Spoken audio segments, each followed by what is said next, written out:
Dear student अस्सलाम वालेकुम। आज हमारी क्लास 8A और B दोनों क्लासेस के लिए है और आज हमारा टॉपिक जो है वो आपके सिलेबस में सबक नाम देओ माली, ये आपके आज के सबक का उन्वान है। लिखने वाले हैं इसके मौलवी अब्दुल हक, और मौलवी अब्दुल हक की जहाँ तक हम बात करते हैं तो ये बात अच्छी तरह जान लीजिए कि आपका एक नाम है, पहचान है, और पाकिस्तान के हवाले से अगर हम बात करते हैं तो आप एक ख़ास अहमियत रखते हैं। मौलवी अब्दुल हक की शख्सियत वो शख्सियत थी जिसने क़याम पाकिस्तान में भी बहुत अहम किरदार अदा किया। अगर मैं ये कहूँ कि सर सैयद के रुफ़क़ाकारों में से थे तो ये कहना भी गलत ना होगा, और आपकी इन्हीं खिदमात की वजह से आपको बाबा उर्दू के नाम से भी पुकारा जाता है। अब जहाँ तक आपके इस चैप्टर नाम देओ माली की हम बात करते हैं मौलवी अब्दुल हक के हवाले से, तो इस चैप्टर में मौलवी अब्दुल हक ने दरअसल खाका निगारी के ज़रिए एक शख्सियत नाम देओ माली की शख्सियत को वाज़े किया और ये बयान करने की कोशिश की कि इंसान के अंदर अल्लाह ताला ने सलाहियतें भी दी हैं, उसको खुसूसियात से भी नवाजा है, और ये चीज़ हर इंसान के अंदर मौजूद है। अब इंसान उसको अपनी मेहनत के बलबूते पर कहाँ तक लेके जाता है, ये अल्लाह ताला के यहाँ इस चीज़ की बड़ी अहमियत है। तो ये किरदार नाम देओ माली का जो है, इसमें इसी चीज़ को वाज़े किया गया। कहने को तो ये नाम देओ माली जिस शख्स का नाम था वो पेशे के एतबार से माली ही था, पर उसने अपनी मेहनत लगन से वो मुकाम हासिल किया जो बहुत बड़े बड़े लोग हासिल करते हैं। वजह थी मेहनत, मुसलसल मेहनत, तवज्जो, लगन, और यही वजह है कि आप इरशाद बारी ताला है, जो शख्स मेहनत करता है वो अपने फ़ायदे के लिए मेहनत करता है। यानी अल्लाह ताला ख़ुद फरमाते हैं कि अगर इंसान को जो सलाहियतें मैंने दी हैं, अगर वो मेहनत करके उसमें दर्जा कमाल हासिल करता है तो इसमें अपनी उसकी मेहनत और सलाहियत है, और इंसान वही बड़ा नेक है और आला है जो अपनी मेहनत और सलाहियतों को इस्तेमाल करके उसको आला मुकाम तक पहुँचाए। जैसे कि इस किरदार में, इस सबक में नाम देओ माली जो कि माली था, वो अपना काम इतनी लगन, इतनी मेहनत से करता था कि जिसकी कोई इंतहा नहीं थी। वो अपने काम के सिलसिले में ना वो दिन देखता था ना वो रात देखता था, दिन और रात वो सिर्फ अपने काम, उसकी कोशिश यही होती थी कि उसके बाग के पौधे और फूल ना मुरझा जाएं, बल्कि वो उनकी तवज्जो इस तरह देता था जैसे एक बाप अपनी औलाद की करता है। उसकी तमाम तर तवज्जो का हासिल उसके वो पेड़ पौधे फूल थे जिनकी वो देखभाल किया करता था।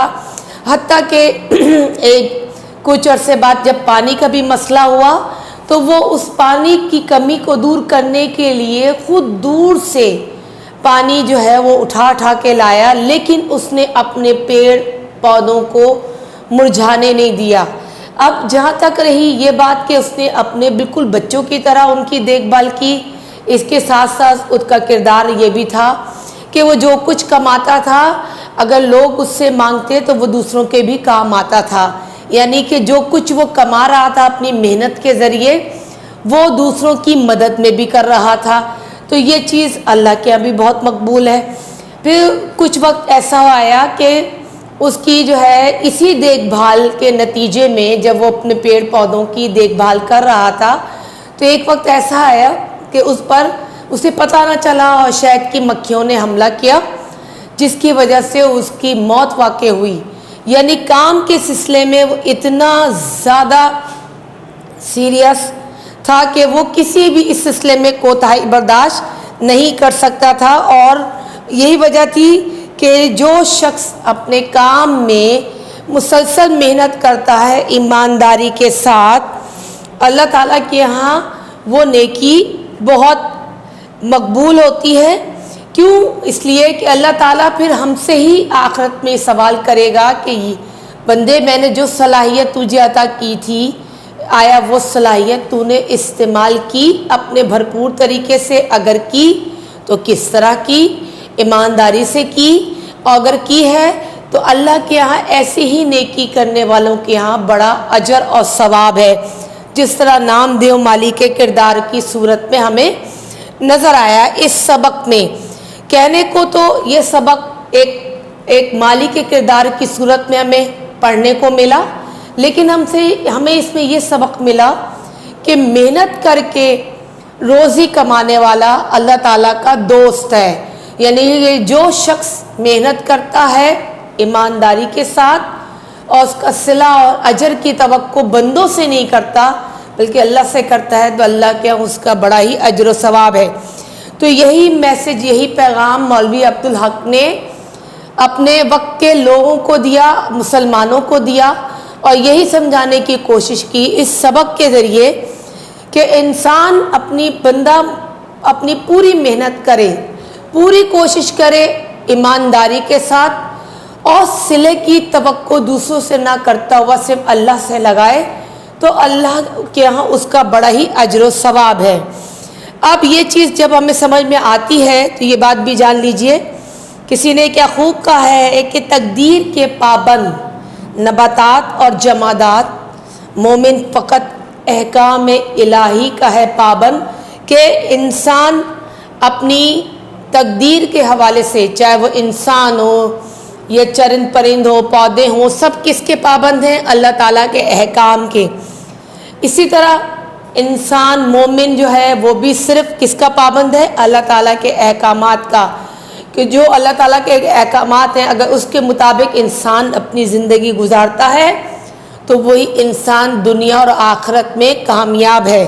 जिस तरह ये नामदेव माली, जो कहने को तो माली था अपने पेशे के एतबार से, पर जिस ईमानदारी के साथ उसने अपना ये पेशा अपनाया और उसको वो आला मुकाम अता किया कि तारीख़ में उसका नाम रह गया, तो जिसका ज़िक्र मौलवी अब्दुल हक ने ज़िक्र करके उसको ज़िंदा किया अपनी तहरीरों में।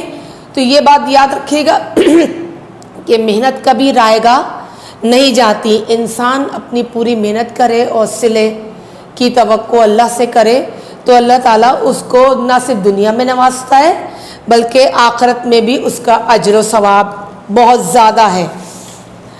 अब इस सबक के हवाले से इसके सवालात आ जाते हैं, और वो सवालात जो कि 3 या 4 हैं कि नामदेव माली जो है किस बाग में माली था। तो ये बात याद रखिएगा कि नामदेव माली जो था मकबरा राबिया दुरानी औरंगाबाद हैदराबाद दक्कन के बाग में माली था। अच्छा, मुसन्निफ़ को, जो कि लिखने वाले ख़ुद मौलवी अब्दुल हक हैं, उसको नामदेव की किन हरकतों पे ताज्जुब होता था? वो इन हरकतों पे उनकी माली की हैरत अदा रहते थे कि जब वो पानी डालता था अपने पौधों में तो वो बार बार पीछे मुड़कर अपने पौधों को इस तरह देखता है जैसे कि एक बाप अपने बच्चों की परवरिश करता है और उनकी देखभाल करता है और उनको देख देख के खुश होता है। बिल्कुल नामदेव माली की भी कैफियत ऐसी थी कि अपने पौधों को पानी डालने के बाद, उनको दुरुस्त करने के बाद वो यही कोशिश करता था कि किसी तरह उसके पौधे बस अच्छे रहें, हरे भरे रहें। इस सबक में नामदेव माली की कौन कौन सी खूबियाँ बयान की गई हैं?